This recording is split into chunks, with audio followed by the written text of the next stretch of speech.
Sarah's hands trembled as she held her 2-week-old daughter, the weight of recent events still heavy on her heart.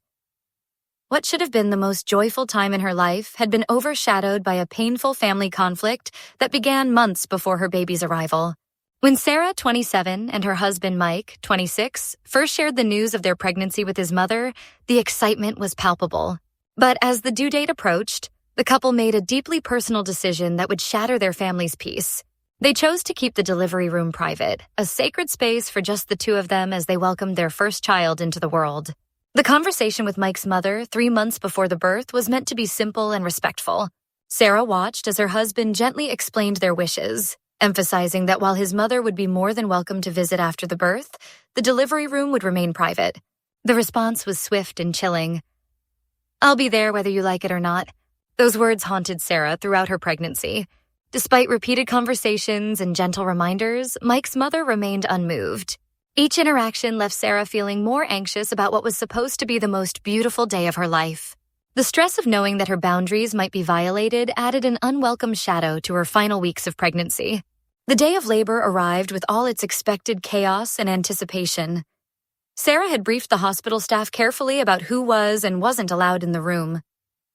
She felt secure knowing that protocols were in place to protect this intimate moment.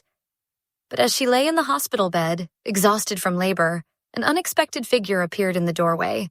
Mike's mother had somehow gained access to the room, her presence immediately filling the space with tension.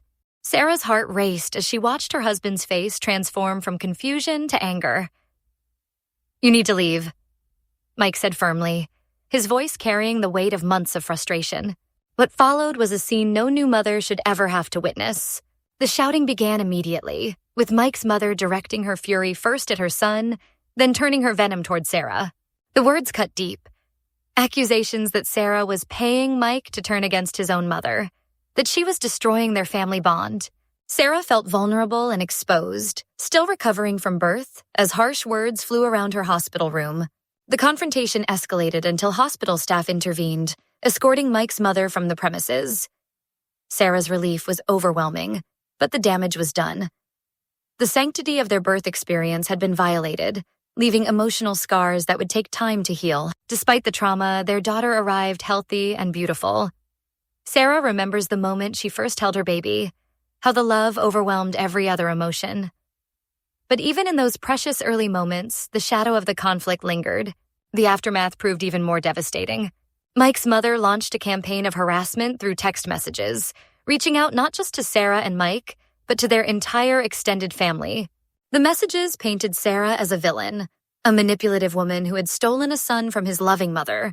The threats escalated to promises of involving Child Protective Services, claiming the baby would be better off in her care.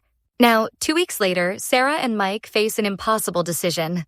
They've chosen to protect their daughter by keeping her away from her grandmother until the behavior changes. The weight of this choice sits heavily on Sarah's shoulders. She remembers the joy in her mother-in-law's eyes when they first announced the pregnancy, the excited plans for grandparent visits, the dreams of family gatherings. The guilt is overwhelming some days. Sarah questions whether she's being too harsh, whether she's depriving her daughter of a grandmother's love.